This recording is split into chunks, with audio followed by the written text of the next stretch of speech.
a este nuevo espacio de Spondylus, en el que les contamos que a propósito del 11º Congreso Ecuatoriano de Historia, hemos tenido la visita muy grata de diversos especialistas en historia de diversas partes del mundo. Hoy tenemos el gusto de conversar con el doctor Óscar Almario García, profesor de la Universidad Nacional de Colombia en Medellín.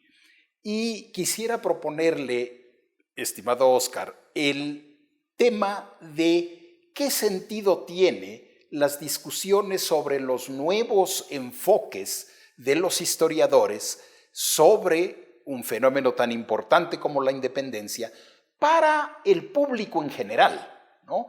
Conversando entre historiadores, pues nos entendemos sin mayor problema. Pero ¿qué sentido tiene esto para los demás, para la inmensa mayoría que no necesariamente son profesionales de la historia? Bueno, Carlos, gracias por la presentación y un gusto estar en este espacio conversando sobre estos temas. Yo diría que, como todos sabemos, estamos en tiempos de conmemoraciones bicentenarias, que empezaron a la altura del 2010 y se han seguido repitiendo de acuerdo con cada país, constituciones aprobadas, batallas memorables, y muy seguramente todo ese proceso de conmemoraciones se cierre con el año entrante, con la conmemoración de la gran batalla de Ayacucho, digamos que cierra el ciclo de las grandes guerras, las grandes batallas y la gran campaña liberadora.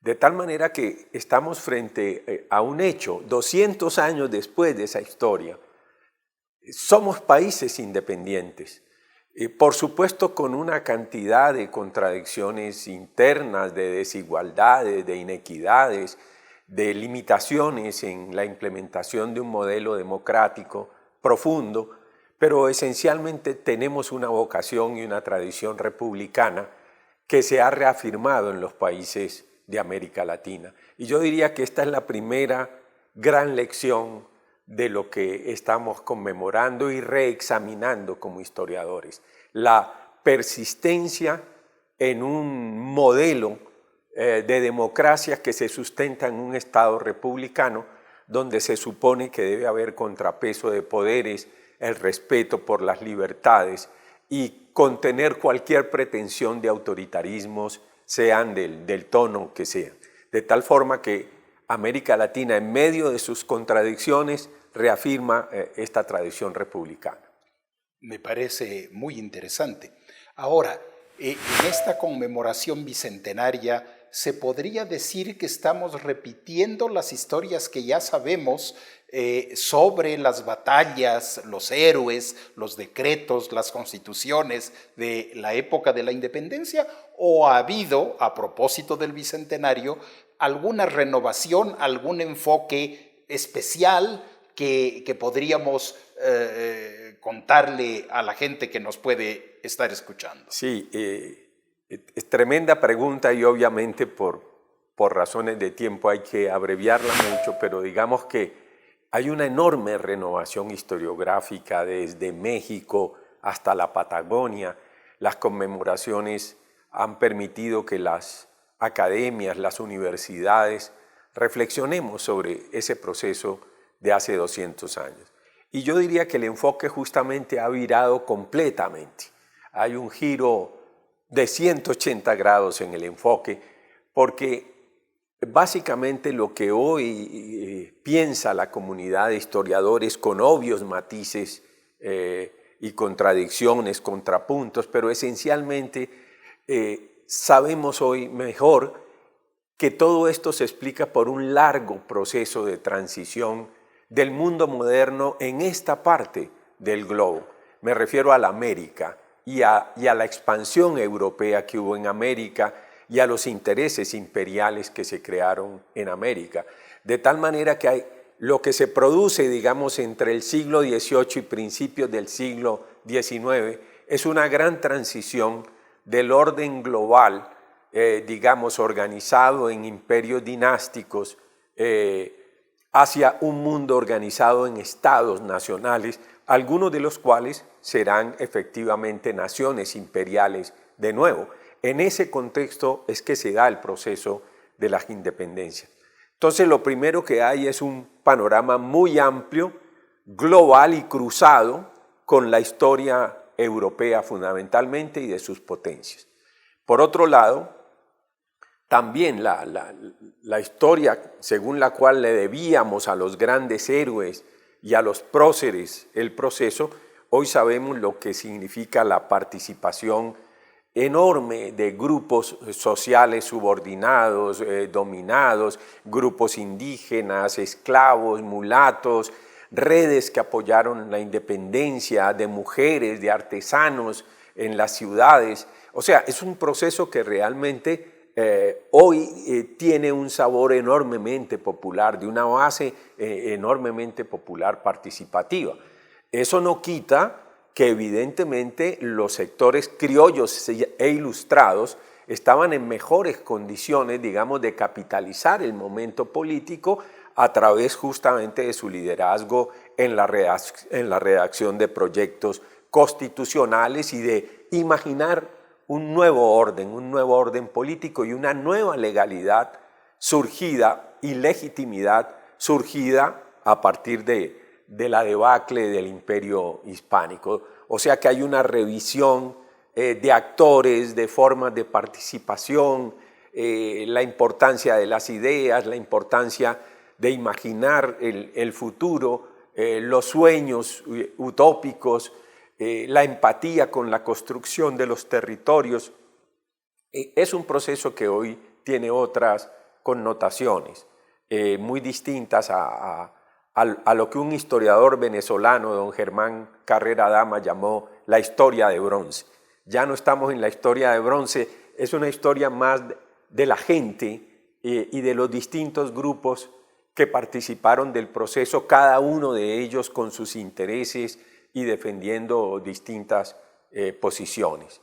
Y por otro lado, y finalmente en relación con esta parte, digamos que hay también una cierta proyección del tema de la independencia iberoamericana para hacerla formar parte de una gran reflexión sobre el mundo moderno, sobre las distintas vías que el mundo moderno fue experimentando para tratar de conciliar dos cosas tremendas, que son la igualdad de los hombres, pero igualdad política inicialmente, pero también lo que podemos llamar la igualdad social, que es la más difícil de organizar y la más difícil de garantizar. Pero también el debate de cuáles son las mejores instituciones para lograr esa armonía entre las libertades y la utopía de sociedades y de países más justos socialmente hablando. Y digamos que ahí el proceso de la independencia conecta con lo que podríamos llamar los todavía sueños no cumplidos o promesas no cumplidas del proyecto independentista. Qué interesante. Con lo que usted nos permite reflexionar, se entiende que el proceso de la independencia no es un fenómeno solamente ecuatoriano o colombiano, nuestros dos países, o de toda la América española, o incluso de toda la América Latina, sino que todo eso se enmarca en una revolución de todo el mundo occidental, vale decir Europa o América, ¿no? Así es. De tal manera que no se podría entender en dónde está ahora el mundo occidental si no se entendiera, si no se tomara en cuenta ciertamente la independencia de los Estados Unidos 1776, la Revolución Francesa 1789, pero también el largo proceso de la independencia latinoamericana que ocupó las primeras décadas del siglo XIX, ¿verdad? Por supuesto, Carlos. Ese es, digamos, como el enfoque que podría ser más promisorio a futuro y de hecho ya lo está haciendo con nuevas generaciones de historiadores, con la animación de debates, de simposios, de seminarios, de publicaciones. En efecto, nosotros hacemos parte de un gran torrente que tiene que ver con eso que se llama un proceso civilizatorio. Pero la idea clave es que el proceso civilizatorio no tuvo una sola dirección, ni una sola orientación, ni mucho menos somos, digamos, un epifenómeno de Europa. Hay una historia propia en América, hay una historia nuestra, y esa historia es la que estamos ahora tratando de recuperar con muchos esfuerzos institucionales, de generaciones de estudiosos, una historia propia que no niega nuestra conexión con Europa o con el mundo global de ese momento y hasta ahora, pero sí reclama el lugar nuestro en esa historia. Y ese lugar nuestro es de que también la historia de las independencias iberoamericanas va de la mano de una discusión muy importante, y es que no ha habido una sola modernidad. Ha habido muchas modernidades y nosotros somos parte de esas rutas de la modernidad donde tuvimos que hibridar muchos mundos, ¿no?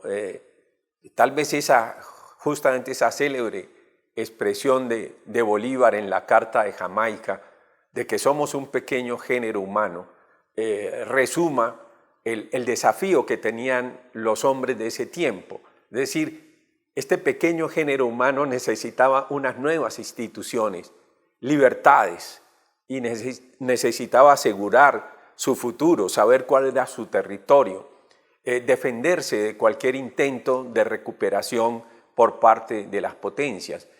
Pero encontrar las alternativas, las salidas, las formas y la estabilidad de esas instituciones constituyó y sigue constituyendo un desafío muy grande para nuestras sociedades y para nuestras democracias. Pero ya nuestra historia no se explica solo por Europa o por lo que los teóricos llaman un difusionismo tipo la Revolución Francesa es la causa de la independencia o la independencia norteamericana. Y hemos empezado a encontrar que también en esa historia propia buscamos caminos. Redactar una constitución propia es pensarse, es tener el atrevimiento de decir, tenemos el derecho a pensarnos como un colectivo a futuro, y es pensar sobre qué territorio vamos a gobernar, con qué instituciones vamos a gobernar, cómo estabilizar la sociedad.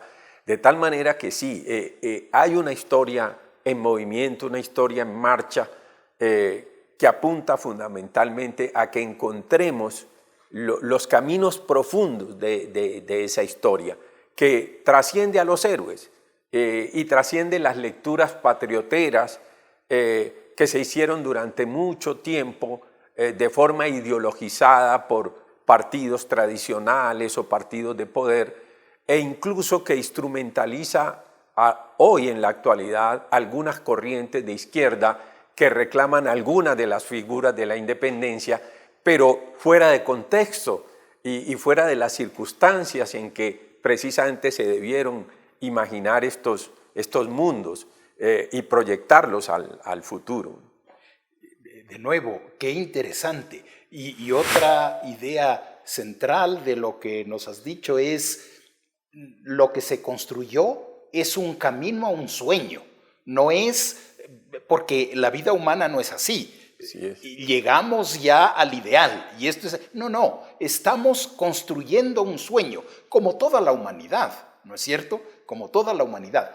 Ahora, entre los novedades, en los nuevos enfoques que los historiadores actualmente están haciendo, ¿podrías darnos algún ejemplo sobre quizá tu propio país, Colombia, la Gran Colombia o la Nueva Granada, algún enfoque nuevo, alguna interpretación nueva que proyecte nueva luz para poder entender mejor el fenómeno de la independencia? Sí, por fortuna yo diría que sobre la Nueva Granada hay una reflexión historiográfica muy interesante y nuevas generaciones combinadas con las generaciones maduras, produciendo una historia muy interesante. Yo diría que ahí las claves, como yo las veo, son fundamentalmente una nueva lectura de la historia política y de la historia institucional. Es decir, es un hecho que el proceso de la independencia termina con la creación de una república.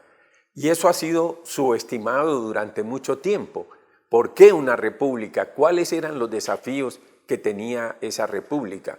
De tal manera que explicar cómo llegamos allí supone un ejercicio de comprensión supremamente complejo. ¿Cómo es que se pasa de un vasallaje al rey a definirnos como ciudadanos? Esa explicación parece simple hoy, 200 años después, pero en términos históricos es tremendamente difícil la comprensión de por qué fue tan tortuoso el momento.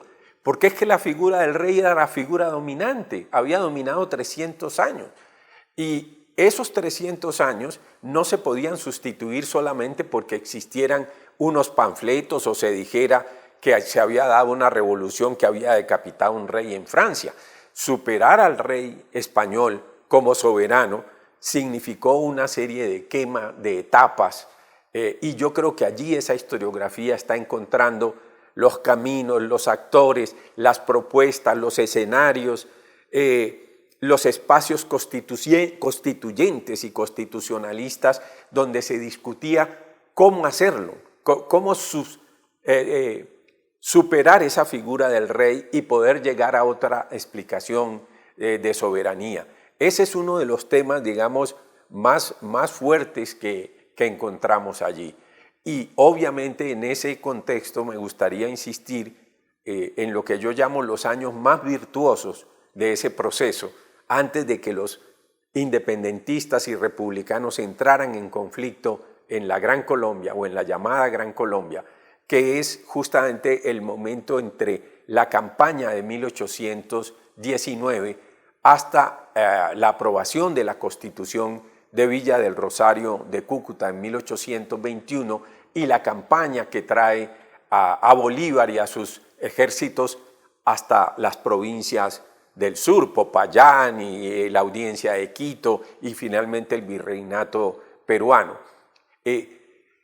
Esa combinación de construir instituciones y al tiempo librar una guerra fue un artificio y digamos, una ingeniería de unas proporciones que hoy hay que tratar de entenderlas. Eran dos desafíos enormemente grandes, enormemente poderosos y estos líderes del momento, seguramente representados en Bolívar y Santander por la división de tareas que hubo en ellos, en esos años virtuosos que para mí van de 1818 hasta el 26, donde aparecen las grandes contradicciones, es un periodo que amerita pensar a estos sujetos, a estas personas y al entramado en el que estaban en el nivel de estadistas. Es decir, ellos actuaron como estadistas, dividiéndose tareas, poniéndose de acuerdo en las cosas fundamentales, dejando de lado las secundarias para poder asegurar el triunfo. Y ahí empieza una tensión porque es lo que queda planteado en términos de presión o lo militar con mayor peso en las instituciones o el autoritarismo o por otro lado más democracia. Y en el momento de la guerra todos están, digamos, de acuerdo con el peso de la autoridad y el peso del ejército. El problema viene después, cuando ya hay que estabilizar y aclimatar las instituciones y donde esas contradicciones, donde poner el énfasis, más pueblo o más autoridad, terminarán dividiendo, digamos, el gran conglomerado de los republicanos que se habían coaligado para hacer el proceso. Yo creo que estamos avanzando hacia una mayor comprensión de esto y también las contradicciones que tuvieron para incorporar a los grupos subordinados y subalternos al proyecto. ¿Por qué no se pudo abolir rápidamente la esclavitud? ¿Por qué la abolición del tributo indígena va a generar tantos conflictos en varios territorios donde el peso indígena era muy fuerte? aparentemente son medidas progresivas, lo de la abolición paulatina de la esclavitud o abolir el peso del tributo sobre la gente india, pero simultáneamente se puso en entredicho la integridad de esas comunidades, sus territorios, y esto hizo que los proyectos no pudieran incorporar plenamente a los sectores populares al proyecto, y cuando no hay pueblo, los conflictos se tienden a dirimir entre los caudillos y entre las élites, en este caso ya republicanas. Son temas que la nueva historiografía va dibujando, intuyendo y poniéndolas como una agenda de discusión a futuro. De nuevo, de lo que dices, como dicen, la historia es maestra de la vida, nos enseña a nosotros también cómo podríamos enfrentar los problemas que tenemos. En el Ecuador, por ejemplo, estamos atravesando un momento, así lo siento, en que los ecuatorianos sentimos que nuestros sistemas republicanos no están funcionando bien. Nuestra asamblea, nuestro ejecutivo, nuestra justicia, sobre todo quizá nuestra justicia, la seguridad que el Estado debe dar a sus ciudadanos, están atravesando un momento sumamente duro. Si es que examinamos lo que tú estás diciendo, cómo fue difícil organizar a los nuevos países, bueno, nosotros tenemos que asumir ese mismo desafío. No es que el Estado está ya dado y ha llegado a su perfección, es que tenemos que cada generación irlo adaptando, irlo puliendo, irlo perfeccionando para que cumpla las funciones que toda la sociedad necesita y deposita en el Estado. Me parece sumamente interesante lo que estás diciendo. Así es, hay un asunto de largo plazo, como decimos en historia, que tiene que ver con esa célebre expresión de los sociólogos clásicos, que es la cohesión social, cómo se cohesiona una sociedad. Y la gran invención del siglo XIX, eso que otro magnífico historiador llama el siglo de la política, es que aparece la institución que se proyecta como la que puede hacer esa labor de cohesionar a la sociedad, que es el Estado, lo que llamamos el Estado Nacional o el Estado-Nación. Algunos invierten la expresión y dicen nación-Estado, es decir, es una nación que necesita del Estado para ser nación, sin el Estado no puede serlo.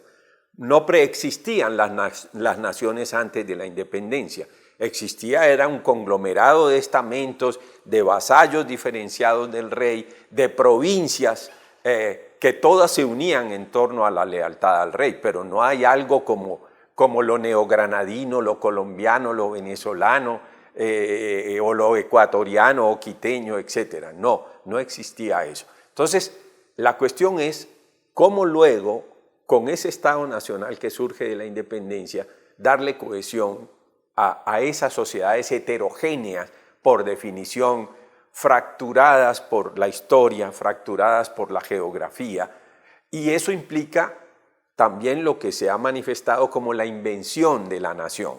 Es decir, hay que inventar la nación realmente no existe, hay que inventarla a través de los símbolos patrios, a través de las fiestas cívicas, a través de una historiografía y una geografía que nos hagan sentir parte de ser un mismo colectivo.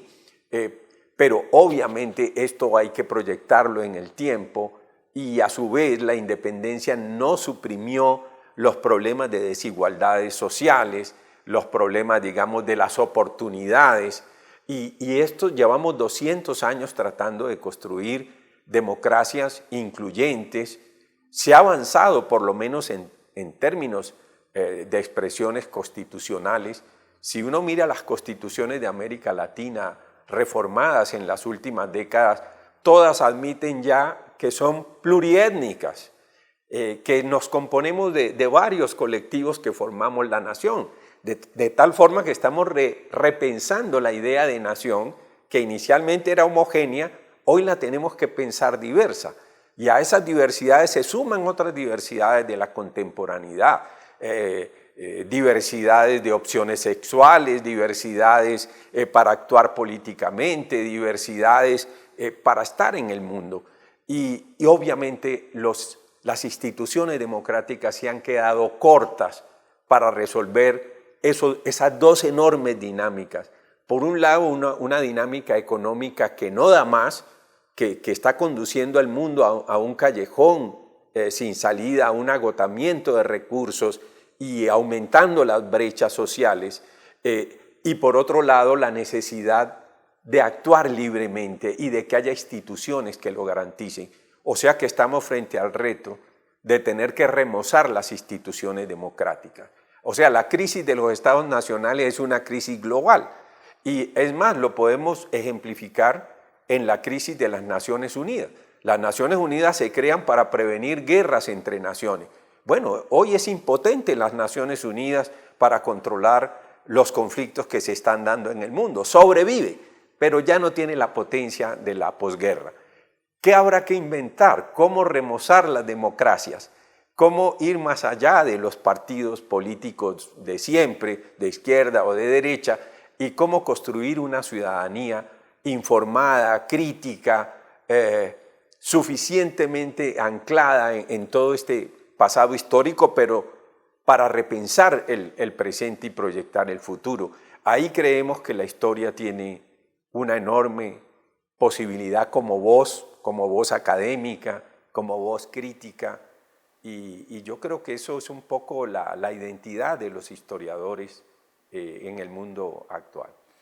Los temas planteados nos darían oportunidad de quedarnos aquí horas conversando, pero el tiempo es implacable y yo te agradezco muchísimo, Oscar, por esta magnífica disertación y nos despedimos de nuestros oyentes deseándoles pues que estos temas planteados permitan una reflexión para tantas cosas que tenemos que resolver y enfrentar. Muchas gracias. Gracias a ti, Carlos.